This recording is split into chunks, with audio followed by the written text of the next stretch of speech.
even mix it in a bottle and then, you know, walk away from it for a week or so. And so we're gonna have 6 parts of the 107 and 4 parts of the, but people believe these two flavor compounds. It's actually the same mash bill nowadays, Pappy is. It's a wheated mash bill. That I do, or I like to do, is aerate these, and that's just putting a little bit of air in this. We're gonna lose a tiny bit of proof by doing that. Hey guys, welcome back to The Art of Whiskey. It occurred to me that we talk about blends all the time and talk about the blendery and these kind of things back and forth, but we really, I don't think, have done the most common blend that everybody has heard of, and that's Poor Man's Pappy. And Poor Man's Pappy, usually, there's a couple different recipes out there. I've seen some with Larceny and Maker's Mark and a couple other things, but usually, because Pappy is a Weller product nowadays, it's usually 60% of the Antique 107 Weller and 40% of the Weller 12. So I figured we'd make some today and see what people thought about it. I think y'all know our opinion on Weller and its proof points and the chasing and whether it's worth it or not. So we'll see if 2 things make something better than one of these. And then the tools that we're using today, this thing here is called a pipette. It basically measures milliliters of whiskey, and it'll draw the whiskey out. It's one of the accurate ways of blending. You know, it's not always necessary to be this accurate. You can use, you know, cup measurers or kitchen tools or whatever you need to use, but since we have this at our disposal, we might as well use it. And what I'll do is I'll draw out 6 milliliters of 107 and 4 milliliters of 12 and aerate them a little bit in the glass, and we'll have Poor Man's Pappy by the pour. I think it's probably better if you kind of let this stuff rest, even mix it in a bottle and then, you know, walk away from it for a week or so and let it marry better. But, you know, this will give us an ideal of whether we like this or not. And these things, they're not, I mean, they are scientific tools, but you can acquire them on Amazon. You know, we learned about them through the blendery, but we have our own source for them now, so it's not a big deal at all to get one of these, and it's a relatively cheap investment to get real accurate with your blends if you get into that. So now I'm just dialing it down to 4 milliliters.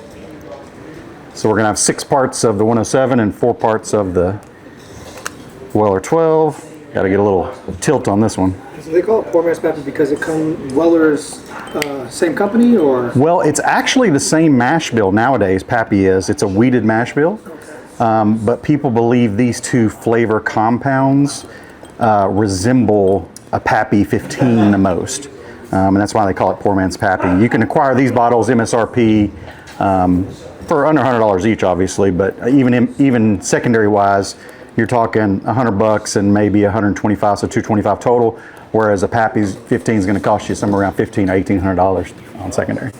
So the other thing that I do, or I like to do, is aerate these, and that's just putting a little bit of air in this. We're going to lose a tiny bit of proof by doing that, but I do believe it'll make the whiskeys blend together better. And the only thing you want to do is be sure you clear that pipette when you're dealing with this. But I made 3 glasses so that Jamarcus can try this, and maybe Trev and me, and we'll give you all thoughts on this next video. All right, guys, we've let these rest in the glass a little bit. Make sure they're nice and mellowed and mingled. And I'll tell you, the nose is quite sweet. It's really pleasant, which I would expect from wheaters, and it's, you know, it's on the softer side for me, of course, but it makes you want to take a drink for sure, and that's what I'm about to do. So.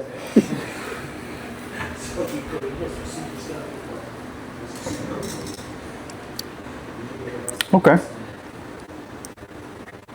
that's interesting. So from memories past, this is usually pretty sweet, pretty soft at 107, brings a lot of the fruit compounds and components, and the 12 is kind of a step up, even though it's lower proof, right? 90 proof versus 107, but it's got more age on it, right? So it brings some of the oaks and the tannins and those things usually, and what I'm getting here is a marriage of those two. I'm not the hugest fan of Weller 12, to be honest with you, but I am a big fan of 107, and this combination actually might be better than 107 single. I definitely see why people do this. It adds a layer of complexity to that 107 that's fruit and sweet, puts more oak and tannins in it, which anytime you add layers to whiskey, it's more interesting. It helps the compounds and profiles develop.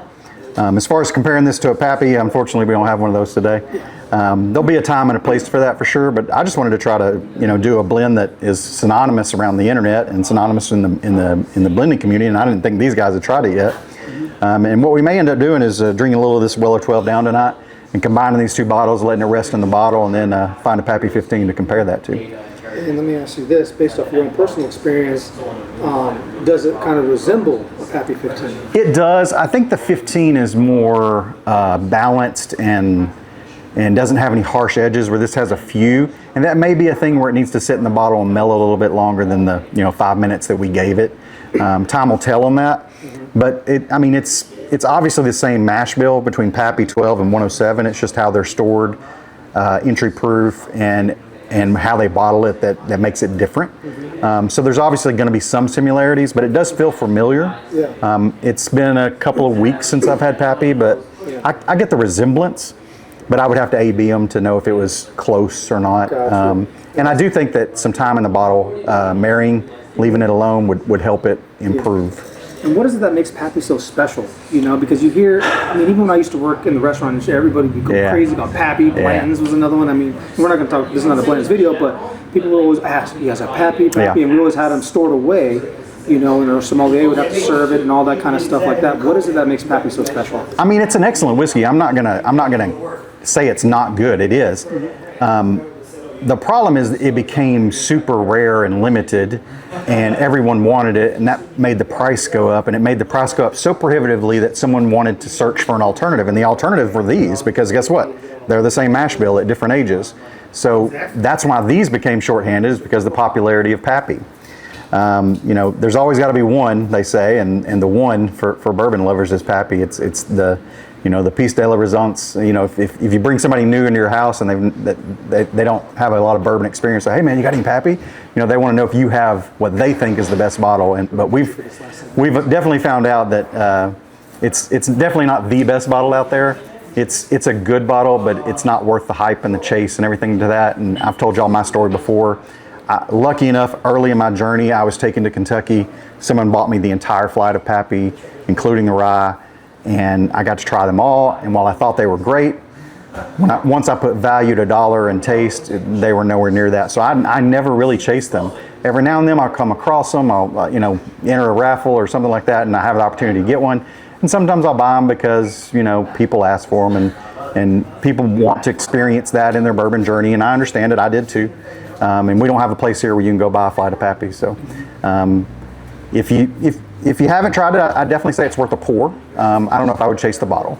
But if you can find something that's an alternative that's closer, which we will find out pretty soon, then, why not try that instead?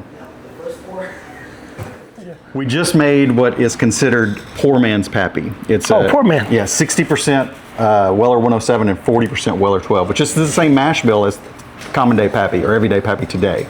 Interesting. It's just stored differently, bottled differently, and barreled differently. So conditions, in other words, change the whiskey. And these two taste completely different to me. This one's 107, this one's 90 proof. This one has more age, this one has more fruit. But the combination of them was interesting because it added a little bit of profile and more depth and character to it to me. Well, guys, I could tell you, I'm 6 Pappies in. I've had a few Pappies. This is the truth. I know Pappy now. I'm that baby's Pappy. Have you had them all? Jangling. 15, 23, and what's the other one, 12? 15, 21, 23, and then Van Winkle, Old Rip, Lot B. So Lot B, I might not have had. Have I seen the label? But all those other ones, yeah. Yeah, so Lot B is the 12 year. Oh yeah, I've had bourbon. 12. Yeah. I've had 12. That's my point. Like I know for a fact I had 12. Okay. And I didn't know that was 12, but definitely Old Rip. One time I walked into it. It happened. Some guy dropped it, was bringing it to the blendery in James. Oh, okay. So I did that video with James, but another dude was like, oh guys, here's Old Rip. I was like, who is Old Rip? And they were like, oh, you drink as much as you want. All right, man. And this is when I had no clue what was going on still. So I'm not even in the video. Oh. I'm asking James and Buck, who I now, or Fish, my bad, Fish, who I now out know well, like, hey, guys, like, I'm gonna talk to you about this. You just a fresh crack Pappy. All right, listen, tell me about this shit. You know, I had no enthusiasm. I just remember Tim was gonna be there, and he asked me to like go up there for a little bit. And I was like, all right, and they kept cracking stuff as I got there, and so I remember now. I should have took a photo. Old Rip for sure. Van Winkle they had, and they opened up a Pappy, and now I've had the 23 for sure. I've had which one did because I've had Santa Pappy.